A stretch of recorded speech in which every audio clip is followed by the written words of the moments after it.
The night air was thick with salt and secrets. Waves rolled in slow, rhythmic sighs, brushing the jagged rocks along the edge of the island. A thin crescent moon hung low, casting its pale light across the sand where the 6 survivors had made their camp. The crash had taken everything: radio, maps, most of their food, but somehow a single piece of the wrecked plane had survived. An old emergency transmitter, dented but intact. No one had spoken for hours. The only sounds were the hum of insects and the faint hiss of the sea. Then, with trembling hands, Brian, once a pilot, now just a man stripped bare of all his control, flipped the switch on the radio. The speaker came alive with static. A coarse, endless whisper of white noise filled the air. "Try again," said Laura, the journalist, her voice hoarse from the night's humidity. "They have to hear us." Brian leaned forward, pressing the microphone. "Mayday, Mayday. This is Flight to 37. We've gone down somewhere in the Pacific. 6 survivors. Request immediate assistance. Over." Silence. Then static again. He tried a second time, a third. The static changed, faintly, like something breathing through the noise. The others watched, their faces half lit by the flickering campfire. The doctor, Sam, stood behind them, his arms crossed tightly over his chest. The young student, Eric, knelt beside the transmitter, eyes wide as if waiting for a ghost to answer. Then, through the static, came a sound that didn't belong. A voice, faint, distant, but undeniably human. "Hello." The word stretched and cracked, distorted by interference. Brian's eyes shot to Laura's. "Did you hear that?" Another pause. Then, more clearly, "I hear you. You're not alone." The survivors froze. Laura swallowed hard. "Who is this?" she whispered, though no one dared touch the microphone. The voice came again, whispering through the static like wind through dead trees. "I'm on the island too." The other side. Then, silence. The fire popped. A drift of ash floated into the dark. For a long while, no one moved. It was Eric who broke the spell, forcing out a shaky laugh. That's not possible. There's nobody here. We searched the whole place." Brian exhaled, turning the dial slightly. "Maybe it's a trick of the frequency, some kind of bounce from the mainland." But Laura wasn't convinced. The voice hadn't sounded like a bounce or an echo. It had sounded real. Tired, but real. She stared into the darkness beyond the firelight, where the jungle began, dense, wet, and silent now. Somewhere out there, the ocean crashed against unseen cliffs. Sam spoke at last, his tone quiet. "We'll try again at dawn. Maybe the signal's clearer when the air's dry." They doused the fire and retreated into their makeshift shelters. But none of them slept. The wind whispered across the palms, carrying the faint, ghostly sound of static all through the night. Laura lay awake, listening to it. She could still hear the words behind the noise. The other side. When dawn broke, the island seemed almost peaceful again, bright, humid, alive with the chatter of unseen birds. The sea sparkled like glass. For a moment, it was easy to believe the night had been nothing more than a dream. But when Brian turned on the radio again, the voice was waiting. This time, it spoke first. "Good morning," it said softly. "You shouldn't have come here." Laura's blood ran cold. The survivors exchanged glances, their faces pale in the new sunlight. Somewhere, deep inside the island's jungle, something moved slow, deliberate, unseen. And in that moment, they understood one thing clearly. The island was listening. Morning came heavy and uncertain. The sky was pale, the ocean unnaturally still, as if the world itself was holding its breath. The survivors gathered around the transmitter once again, each of them trying to mask their unease with forced calm. The fire from the night before had burned down to cold ash, and the jungle behind them seemed darker than before, as though it were watching. Brian adjusted the frequency dial with the careful touch of a man defusing a bomb. The faint hum returned, growing louder as static filled the humid air. The others waited. Laura, with her notebook clutched to her chest, Eric staring like a boy hoping for magic, and Sam, the doctor, whose jaw was locked tight. "Let's make this quick," Sam muttered. "If this thing's picking up interference, fine. But we don't need ghost stories keeping people awake." Brian ignored him and pressed the mic. "This is Flight to 37. 6 survivors. Request immediate assistance. Our location unknown. Over.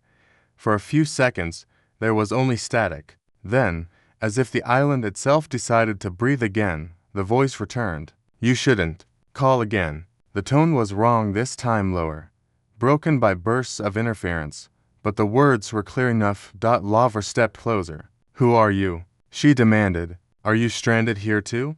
We can help each other. Silence. Then, no one can leave. It doesn't let you. The group exchanged nervous glances. Eric leaned toward the microphone. Who's it? What are you talking about? The island. The voice fractured, dissolved into static, then reformed with a whisper. It listens when you speak. Then, just like that, the radio went dead. No static. No hiss, only a hollow silence that made the skin crawl. Laura stared at the black speaker, her breath quick. What does that even mean? Brian didn't answer. He tapped the side of the transmitter, then checked the wires. Everything seemed fine. The battery was still strong, but the device was colder than it should have been, as if something had drained its warmth. Sam sighed, trying to ground them. We're dehydrated, hungry, sleep-deprived. This is how the mind plays tricks. Tricks don't talk back.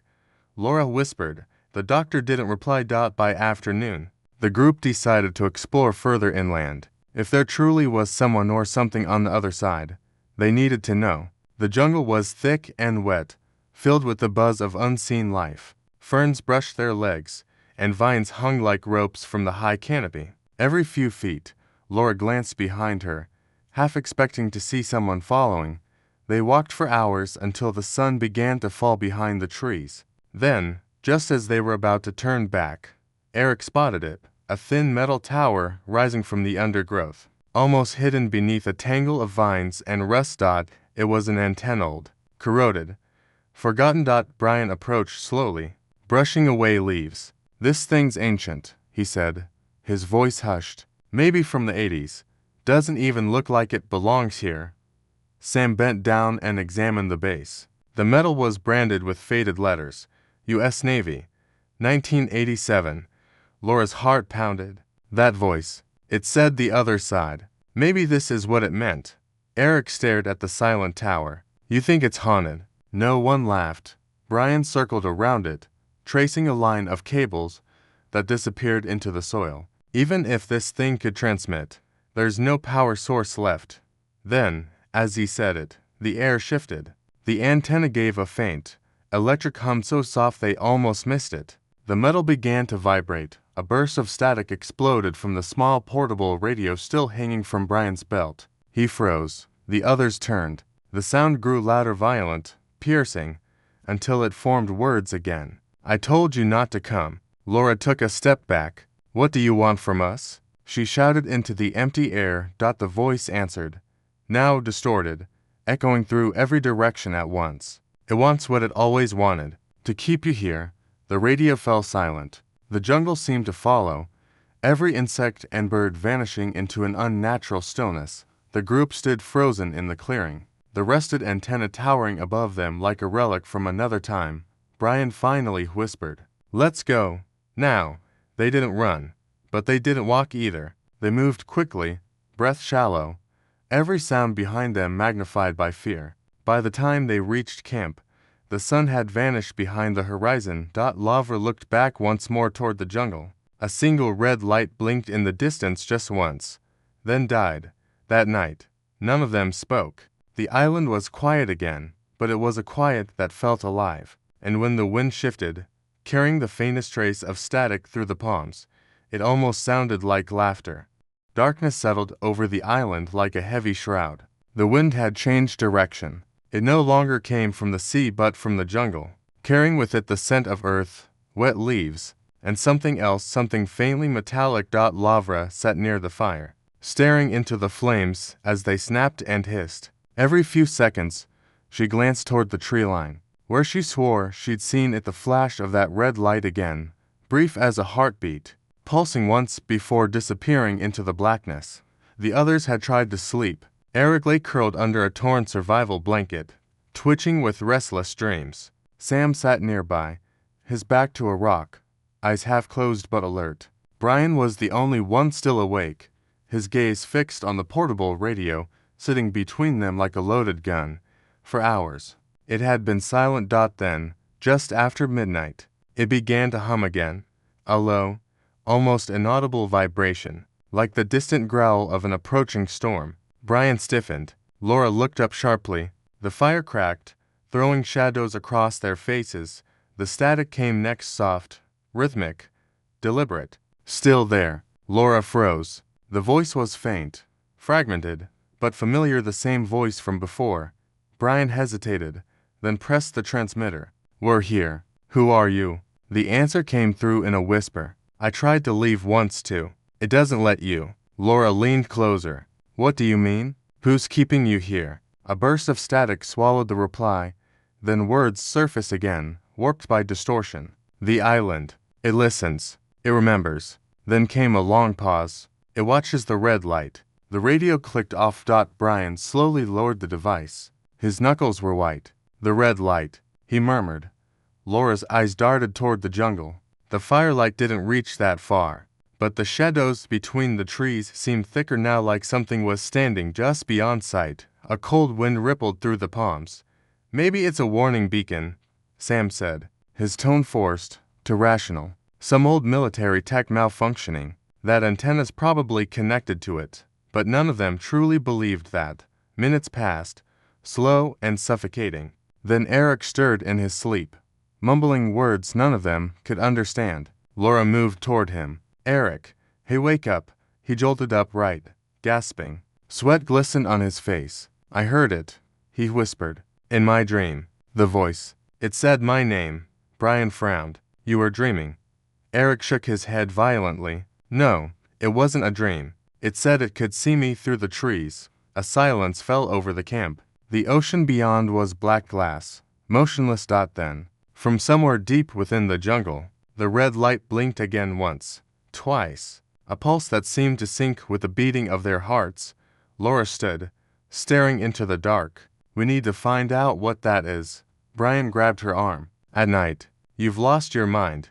But Laura's voice was steady. "Whatever that thing is, it's not going away. If it's trying to warn us or trap us, we need to know which." Sam exhaled sharply. "At dawn, not before."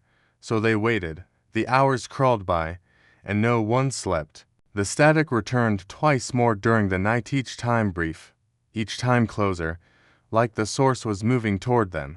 The final message came, and just before the first pale light of morning touched the horizon. "Don't follow the light." And then the voice was gone. When the sun rose, they prepared to go anyway. The jungle looked different by daylight, less like a nightmare, more like an open mouth waiting to swallow them whole.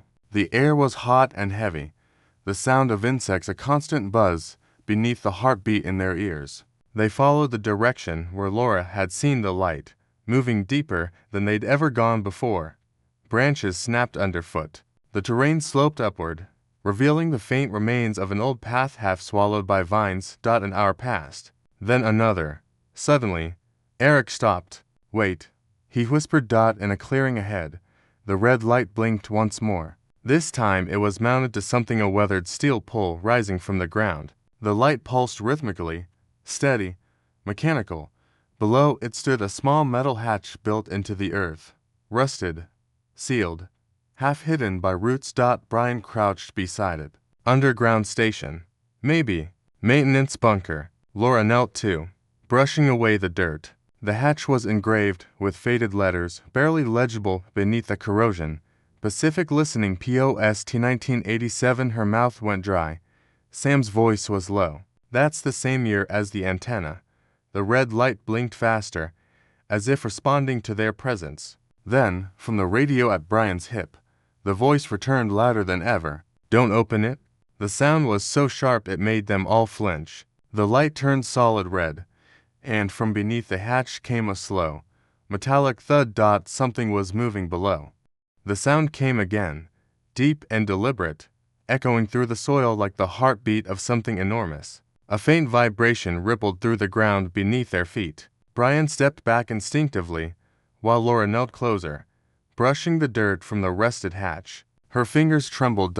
It wasn't wind, or the groan of metal. It was movement. Step away, Sam hissed, his voice sharp. Now, but Laura didn't move. There was something hypnotic about it, the way the sound seemed to pulse with rhythm, almost like breathing. She pressed her ear to the cold metal, and for a moment, there was nothing. Only silence. Then a whisper came through, muffled but clear. Help me. Laura's breath caught. Someone's down there. Brian's face went pale. No, that's impossible. This thing's been sealed for decades. Sam crouched beside her, tracing the rusted edges of the hatch. The bolts were thick with corrosion, but one corner had been forced open just enough to reveal a sliver of blackness below. A smell rose from it. Damp, metallic, faintly electric. Eric stepped closer, his voice trembling. Maybe it's connected to the radio. Maybe that's where the signal's coming from. The voice came again, this time through the radio at Brian's side, overlapping itself, distorted, as if speaking from both inside the hatch and through the airwaves. Don't open it. It's not me. The forest around them seemed to lean in, every sound dimming until there was nothing but wind and static. Lavra looked at the others, eyes wide, torn between terror and curiosity. If there's a chance someone's alive, Sam cut her off. If there was someone alive, they'd have starved to death 30 years ago. Brian hesitated only a moment longer before grabbing a fallen branch and prying at the hatch. The metal shrieked like a wounded animal. A wave of hot, stale air burst from the gap, carrying the scent of rot and something chemical. They all coughed, stepping back. Inside, a ladder descended into darkness. Lavra shone a flashlight down the hole. The beam flickered off steel walls, covered in flaking paint and black stains that looked disturbingly organic. At the bottom, maybe 10 feet down, was a floor, and a door beyond it, slightly ajar. Eric whispered, "It's a bunker." Sam shook his head slowly. "No, not military. This is something else." Before anyone could stop her, Laura swung her legs over the edge. "We can't leave without knowing." "Laura," Brian called, but she was already descending. The metal rungs creaked under her weight.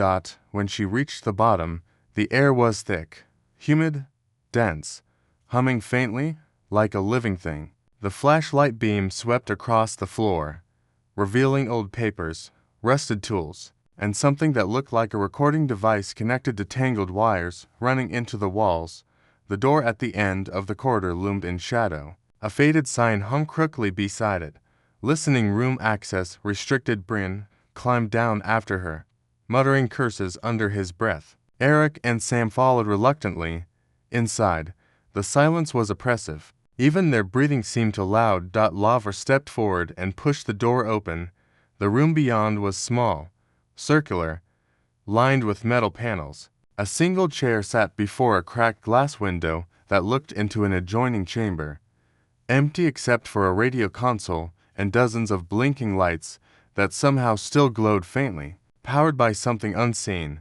"What the hell?" Brian whispered. The radio on the desk crackled to life. "You shouldn't be here." The voice was closer now, no longer distorted. It came from everywhere at once, through the speakers, through the metal walls, through the air. Lavra raised her flashlight. "Who are you? What happened here?" The lights flickered. A low hum filled the room. Then a mechanical click sounded behind them. The hatch above had slammed shut. They turned in unison, hearts pounding. Eric ran to the ladder, but it was no use. The door above was sealed tight. Then, through the glass window, a shadow moved in the other chamber. At first, it looked like the outline of a person, standing perfectly still in the dim glow.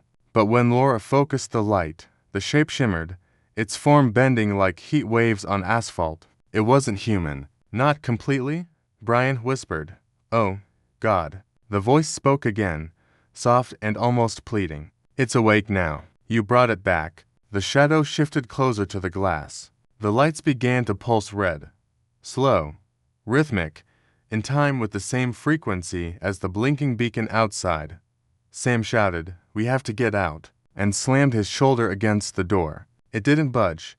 Then the shadow pressed its hand, or what resembled one, against the glass. The surface hissed and blackened where it touched. "It remembers your voices," the radio whispered. "Now it knows where to find you." Laura stumbled back, the flashlight falling from her hand. The beam flickered across the walls, revealing strange markings carved into the metal. Not words, but patterns, spirals, circles. A tremor ran through the bunker. The air grew hot. Brian grabbed Laura's arm. Move, they climbed. Hard, fast, desperate. The metal burned beneath their hands. When Brian pushed at the hatch again, this time it gave way with a sharp metallic scream. Fresh air flooded in. They tumbled onto the ground, gasping. The jungle was still. The red light had gone out. Behind them, the hatch sealed itself shut with a hollow clang. No one spoke. Then Laura whispered the only words that made sense in that moment. "It's not just listening," she said. "It's learning." And from somewhere deep in the forest, far away but unmistakable, came the faint, crackling echo of the same voice, repeating her words perfectly. "It's learning." The jungle had changed. It was subtle at first, the way the leaves no longer wrestled in the same rhythm, the way the air felt thicker, the colors sharper, unnatural. The survivors walked in silence back toward camp, each one wrapped in their own unease. The morning sun was blinding through the canopy, yet none of them felt warmth. Brian led the way, the radio still clipped to his belt. It was silent now, but every so often, he swore he could feel it vibrate faintly, like a heartbeat pressed against his side. Eric lagged behind, glancing over his shoulder every few steps. "We should have left it shut," he murmured. "Whatever that thing was, it wasn't a thing," Laura interrupted softly. "It was someone. Or, what was left of someone." Sam snorted. "You're assuming it was ever human. Voices can be recorded." Echoed. "There's nothing supernatural about electromagnetic distortion." But his voice lacked conviction. When they reached the beach, everything looked the same. The fire pit, the wreckage, the palm trees bending toward the sea. But something in the air was different. The wind carried a faint hum, almost inaudible, yet constant, like the low drone of distant machinery. Laura dropped her bag near the ashes. "I can't stop hearing it," she whispered. "That sound, even now." Brian sat heavily on a rock, running his hand through his hair. His face was pale, eyes hollow. "It said we woke it up." What did that mean? No one answered. Then, suddenly, the radio clicked on. Every head turned.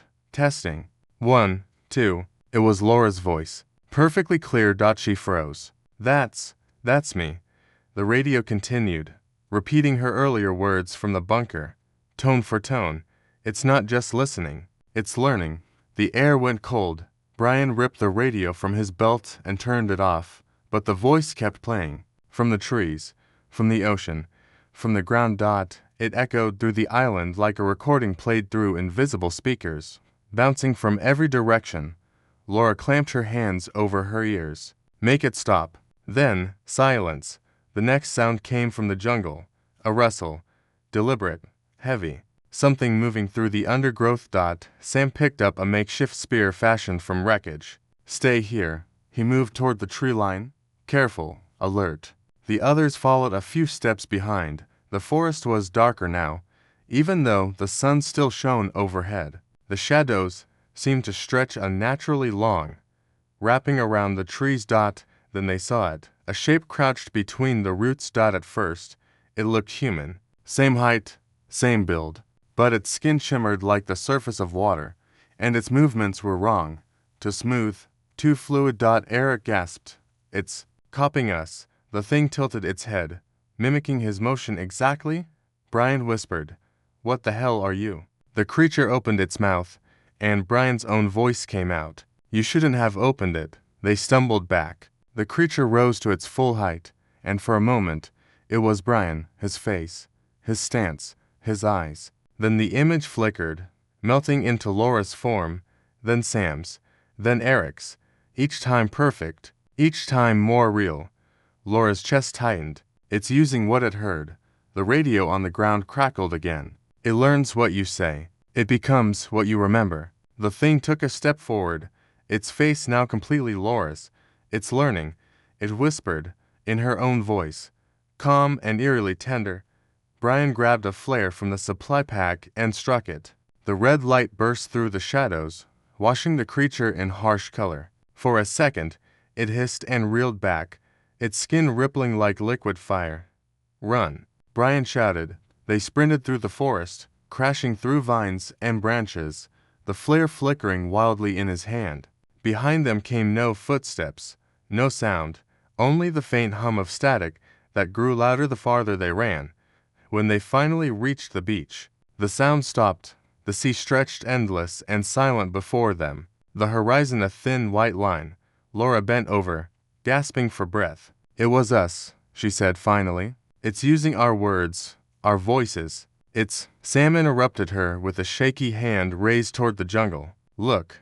At the edge of the trees, the creature stood again, motionless, watching. Its form shimmered between all of them, cycling through faces like a slight show of memories. Then it slowly lifted one hand and pointed at the ocean. Brian frowned. "What does that mean?" The radio buzzed softly. "The sea isn't safe either." And then, the red light blinked again, this time not from the jungle, but from somewhere far out on the water. Laura's stomach dropped. "It's spreading." The voice came once more, clear as crystal, surrounding them on all sides. "There's nowhere left to hide."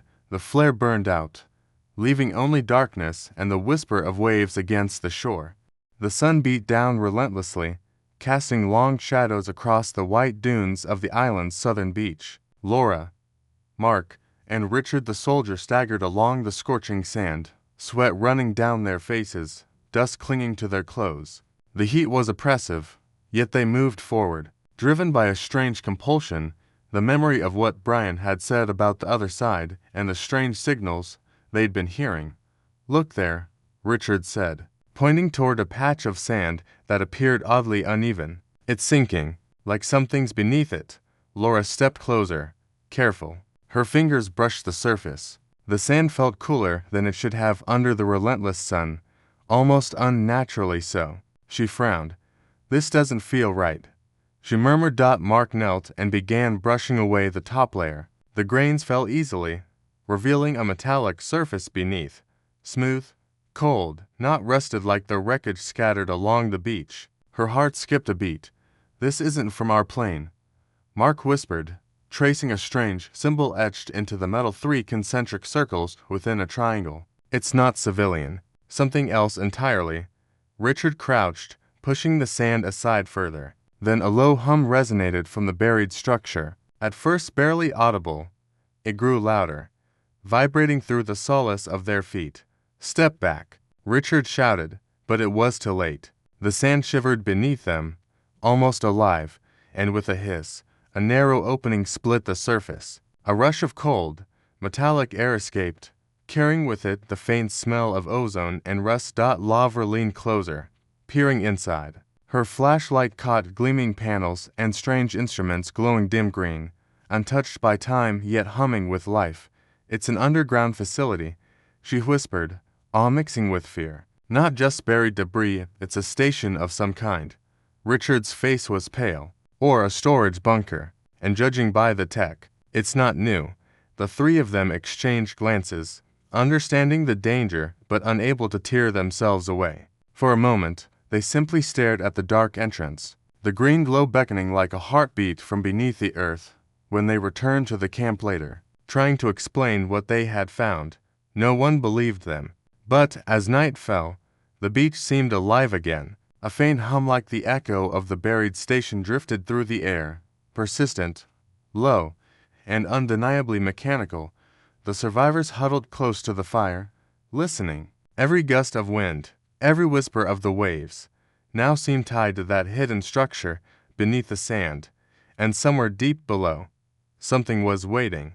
Night fell like a curtain, thick and suffocating, smothering the island in an almost unnatural darkness. The survivors huddled around their meager fire, which had been rekindled after the long trek back from the southern beach. Laura clutched the portable radio, now patched together with scavenged wires and pieces of metal from the wreckage. Its once flickering screen hummed faintly in the oppressive night, a signal that something beneath the sand had awakened.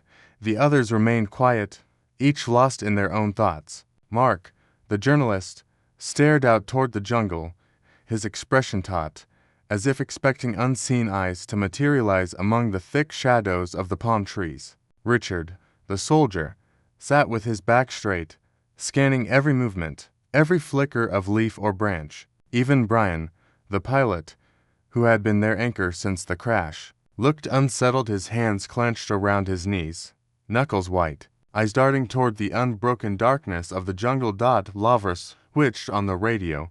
Static. Then, for the first time in days, an unmistakable sound emerged, a low, pulsing hum, like the heartbeat of a giant machine buried somewhere beneath the island. She pressed the microphone. "This is Flight 237 survivors. We are here. Do you copy?" "Over." For a long moment, silence answered. Then, through the haze of static, a voice crackled, distorted but undeniably human. "You should not have come back." Laura froze, her heart pounding. "Who is this? How can you?" The voice did not reply immediately. Instead, it merged with the faint sound of wind through the palms, creating a dissonant echo that seemed to come from all directions. Then, the voice returned, clearer, almost imperious. "The red light. It has awakened." Mark's eyes widened. "The red light. Are you talking about the beacon in the jungle?" The forest beyond the camp was unnervingly still. Not a bird chirped. Not a lizard scuttled across the sand. The air itself seemed thick, pressing against their ears and chests. A shiver ran down Richard's spine. "I saw it flicker from the tree line earlier," he said quietly. "Just once." Like a warning, Laura felt a chill run through her. "It's more than a warning," she whispered. "It's alive in some way. Whatever's beneath that sand, it's responding to us, to our voices, to our presence." A faint glow appeared in the distance, at the edge of the jungle where the red beacon had always been faintly visible in the night. It blinked once, slowly, deliberately, then again. The flash was brief but intense, casting long, grotesque shadows across the undergrowth. Every palm tree seemed to stretch taller, the leaves twisting unnaturally as the light pulsed. Brian grabbed Laura's arm. "We can't go toward it. Whatever it is, it's not human. Not anymore." But curiosity and fear pulled Laura toward the glow. She took one step, then another, compelled by something beyond reason. As she drew closer, the red light blinked faster, almost in rhythm with her racing heartbeat. Each pulse seemed to vibrate through the ground, up her legs, into her chest, a signal that wasn't merely visual, it resonated in the very core of her body. Richard moved to block her path. "Step back. You don't know what you're dealing with." The radio flared with static, and the voice returned, louder now, merging with the mechanical hum of the beacon. "It sees you. It knows you." Laura's stomach turned. She stumbled, but the red light pulsed again, stronger this time, illuminating shapes in the undergrowth. Shadows that weren't there before flickered and danced, as if the jungle itself had come alive, breathing, twisting, watching. Mark whispered, his voice tight with terror. "It's copying us. Everything we are, everything we think." And then the beacon shifted. Not physically, it didn't move, but the shadows it cast warped as if reality itself had bent. A single beam of red light cut through the darkness and hit the sand where the underground station lay buried. The pulse echoed with a low thrum, like a drumbeat in the chest of the earth, and from the direction of the buried structure, a faint metallic screech rose, so sharp it made all of them flinch. The forest around them seemed to close in. The trees no longer swayed naturally. The leaves trembled as if whispering secrets to the red glow. Somewhere in the distance, the waves of the ocean had ceased their rhythmic crash, leaving the night completely silent except for the hum of the beacon and the growing pulse of static. Laura's voice quavered. "It's awake. It knows we're here, and it's coming." The red light blinked once, then twice, faster, stronger, and with each pulse, the shadows grew darker, more defined. It was no longer a signal, it was a summons. Richard grabbed Laura and Mark. "We have to move. Now." As they sprinted back toward the camp, the red light's pulses seemed to chase them, rippling across the sand like molten metal, and the voice, now a chorus of whispers, followed them. "You cannot leave. You cannot leave." By the time they reached the makeshift tents, the beacon's light had vanished into the blackness of the jungle. But the hum lingered, vibrating through the ground, Through the air, through their very bones, Lava sank to the sand, chest heaving. It's learning. It's taking everything we say, everything we do, and it's using it. The others didn't respond. They only stared at the tree line, where the red glow had disappeared but the feeling remained. The island was alive, and it had awakened. The night air hung heavy over the island, damp with salt and the lingering scent of jungle decay. The survivors huddled near the fire, its flames low and flickering, trying to push back the encroaching darkness. Laura clutched the patched-together radio tightly, her knuckles white. It had been silent since the red beacon had pulsed through the jungle, but now, somehow, it vibrated faintly in her hands, like a heartbeat against her palm. Mark, the journalist, scanned the shoreline. The ocean lay dark and still, unnaturally calm, reflecting nothing of the moonlight. Not a wave rippled. He shivered. Something's out there, he muttered. Richard, the soldier, crouched nearby, eyes scanning the tree line. The jungle's quiet too, he said. Too quiet. Something's watching. Laura lifted the radio. I'm going to try again. She turned the dial, static crackling through the speakers. Then, suddenly, a voice came clear, distinct, and unmistakable. This is Coast Guard Patrol 47. Do you copy? The group froze. A chill ran down their spines. This was the first real contact with the outside world since the crash. Laura swallowed hard and pressed the transmit button. This is Flight 237 survivors. We are alive. Please respond. Coordinates unknown. Over. Static hissed through the radio, swallowing her words for a few long, terrifying seconds. Then a reply came. Hold your position. We are tracking your signal. Coordinates received. Prepare for pickup. Do not move. Relief flooded through them, though tempered by caution. Laura exhaled shakily. They know where we are, she said. Finally, help is coming. But the island had other plans. A low hum began underfoot, almost imperceptible at first. It grew louder, resonating through the sand, the palm roots, even the air around them. The red beacon in the jungle flickered again, though it had vanished completely just hours ago. Its pulse now synchronized with the hum, like a heartbeat echoing the mechanical rhythm of something alive beneath the island. Mark whispered, voice trembling. It's following the signal. It knows we're contacting them. The radio sputtered violently, filling the air with bursts of static. Amid the interference, another voice emerged. Not Coast Guard, not human. Familiar, yet distorted. It mimicked Laura's own tone. Don't leave. You belong here. Laura's stomach dropped. It's copying me, repeating me. The hum escalated into a vibration that shook the sand beneath their feet. Trees swayed violently as if caught in a storm that existed only around them. The air grew thick, making it hard to breathe. From the jungle's edge, faint red light glowed, the same pulsing beacon, though no one had seen its source. Richard grabbed a flare and struck it. A red flare shot into the night sky, momentarily illuminating the jungle's undergrowth. Shadows danced and stretched, unnaturally long, almost alive. The red light pulsed in response, growing brighter, sharper. It wasn't a beacon, it was a predator. Lava pressed the radio closer to her ear, her hand shaking. It's learning, using our voices, she whispered, echoing what she had realized days ago. The ocean, which had seemed so calm, now churned unnaturally, waves smashing against the shore in jagged bursts. A low roar rose from the horizon, a sound that was not quite water, not quite wind, but something metallic, alive, resonating with the hum beneath the sand. There is nowhere safe. Nowhere, the distorted voice repeated, cycling through each of their tones perfectly, mocking them. Mark grabbed Laura. We have to move. To higher ground, now. As they scrambled up the dunes, the red light pulsed faster, echoing through the trees, bouncing across the beach, merging with the vibrations in the sand. The radio emitted sharp bursts of static, like shrieking warnings. The survivors reached a rocky outcrop above the beach, gasping for breath. The island stretched silently below them, the red glow vanishing into the treeline, but the hum remained deep, resonant, as if the very earth beneath them had awakened. Lava looked back toward the jungle. It's not just here. It's everywhere. It's learning. And now it knows we're calling for help. The others nodded.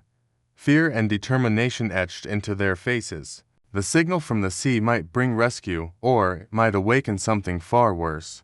And somewhere deep within the island, a pulse of red light blinked once, then twice, a silent promise that the game had only just begun. The first gray light of dawn seeped across the horizon, turning the Pacific waters into a muted silver. The survivors huddled atop the rocky cliffs, eyes fixed on the endless sea. The previous night's terror had left them drained, but there was hope now, a tangible signal that rescue was on the way. Or, at least, that's what they told themselves. Laura clutched the radio tightly. Static crackled faintly, then a voice emerged, clear and mechanical. Approaching. Maintain position. Prepare for extraction. Mark, the journalist, allowed himself a brief smile. Finally, someone's coming. Richard, ever cautious, frowned. Wait, something's off. The jungle, the beach. It's quiet. Too quiet. Even the birds aren't moving. The others followed his gaze. Indeed, the island felt unnatural in the morning light, still tense with unseen energy. The trees stood motionless, as if frozen mid-sway. The sand, normally shifting with the waves, was perfectly still. Only the distant hum persisted, a subtle, rhythmic pulse, like the island itself was breathing. Laura scanned the horizon. A small speck had appeared, a white dot moving steadily toward the island. It was a helicopter. Relief and terror surged at once. The hum from the jungle grew louder, more insistent. "You are being observed," whispered a distorted voice through the radio, overlaying the rescue instructions. Laura flinched. The voice was familiar, mimicking her own tone perfectly. "They are learning, and they know you are calling." The helicopter drew closer, its blades slicing the air. The survivors waved frantically, signaling their position. The red beacon from the jungle had long since vanished, but they could still feel its influence, a presence, like the island itself was aware of the approaching rescue. Brian, the pilot, scanned the cliffs. "Keep moving," he urged. "We need to make it to the pickup zone before they get here." As they descended from the rocks, the vibrations from the jungle intensified. The ground beneath their feet hummed and pulsed, synchronizing with the helicopter's thrum. Laura's heart pounded. Every step seemed watched, every breath monitored. Mark stumbled on a root. "Something's wrong," he gasped. The shadows in the jungle flickered unnaturally, forming shapes that weren't there moments before. For a brief second, he swore he saw their own faces staring back at him from the darkness, twisted and wrong, mimicking his expressions perfectly. Richard pulled them forward. "Don't stop, just keep going."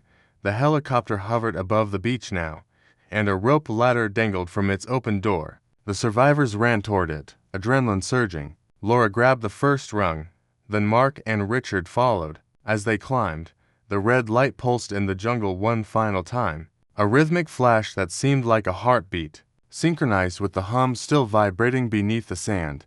The distorted voice whispered once more through the radio, "You cannot leave. The island remembers. It will wait." Laura reached the helicopter door. Looking back, the jungle was silent again, still as stone. The beacon had vanished, and with it, the immediate presence of the entity. Yet she could feel it, a lingering awareness, a memory embedded in the soil and trees. The helicopter lifted, and the island receded beneath them, the waves glittering in the morning sun. The survivors clung to the rope ladder, hearts racing, eyes fixed on the horizon. Relief washed over them, but tempered by unshakable fear. Somewhere below, buried in the sand, beneath the twisted roots of the jungle, the underground station still pulsed faintly. Somewhere, deep in the heart of the island, a red light blinked once, then vanished, leaving only silence. Laura's hand rested on the radio, now silent. "It's not over," she whispered. "It's learning, and it remembers us." Mark swallowed hard. "What do we do if it comes back?" Laura didn't answer. She only stared at the receding island, knowing that no rescue could erase what had been awakened. The island was patient, and it would wait. The helicopter cut through the early morning sky, carrying the survivors away from the island, their hearts pounding, their breaths ragged from fear and exhaustion. The Pacific stretched endlessly below them, silver and calm. Yet the memory of the island's pulse remained heavy in their chests. Laura clutched the radio, now silent, and finally allowed herself a small measure of relief. Mark sat beside her, staring at the horizon, still pale. Richard leaned back, hands gripping the rope ladder, scanning the sky with disciplined caution. Brian, the pilot, adjusted the controls, eyes narrowed, but even he felt the weight of what they had left behind. The island grew smaller beneath them, a remote smudge of green and white. Sunlight glinted off the water, and for a fleeting moment, it seemed they were free. Then, faintly at first, a low hum began, not from the jungle, not from the sand beneath their feet, but from the radio in Laura's hand. She froze, staring at it. The screen blinked to life, showing static, then a single word, glowing faint red across the small display: welcome. Lavra, single quotes. Eyes widened. It's in the radio. Mark leaned over her shoulder. No, that's impossible. The hum grew louder, merging with the sound of the helicopter's blades. The air inside the cabin felt heavier, denser, charged with something alien. The static on the radio formed voices, fragments of their own words, their laughter, their screams, perfectly mimicked. We are learning. We remember. We will follow. Brian's hands tightened on the controls. This isn't just the island, it's in the technology. It's everywhere. Suddenly, through the glass windows, the ocean shimmered unnaturally. Shapes moved beneath the surface, countless glowing forms, like submerged beacons, moving in perfect synchronization with the pulsing hum. The horizon itself seemed to ripple, bending as if reality were folding. Richard yelled, "Look at the water." The survivors leaned forward, horrified. The forms under the water weren't fish, not entirely. They bore the shapes of themselves, exact replicas, shifting and flickering, faces twisted into expressions of fear, curiosity, and mockery. Lavra dropped the radio. It clattered to the floor, still glowing faint red. The hum now vibrated through the helicopter, through their bones. It wasn't confined to the island anymore. It remembers. It follows. The voices whispered in unison. Brian fought to steady the helicopter, but the controls shuddered as if gripped by invisible hands. The sky seemed to darken above the sea, blotting out sunlight, leaving only the pulsing red glow beneath the waves. Lavra realized the terrible truth. The entity wasn't limited to the island. It had learned from them, from their voices, their presence. It had integrated into everything they relied on: radio, metal, even the water itself. They could escape the island, but it would follow. There is nowhere left to hide. The helicopter lifted higher, but below, the duplicates in the water raised their glowing arms as if in greeting or perhaps warning. The pulse of the hum accelerated, sensing perfectly with the rhythm of their own hearts. Mark whispered, voice trembling, "We're not going to make it." "It's everywhere now." Laura swallowed, tears welling in her eyes. "We survived the island, but the island survives in us." And then, as the helicopter pierced the clouds, the red glow vanished, the water calmed, the radio went silent, but a single echo remained in their minds, a faint, perfect mimic of their own voices, whispering, patient, eternal. The island had been left behind, but it had not left them. Somewhere, deep in every signal, in every reflection, in every heartbeat, it waited. The survivors would never truly be free. The screen of the radio blinked one last time, a single word glowing faint red before the device went dead, alive.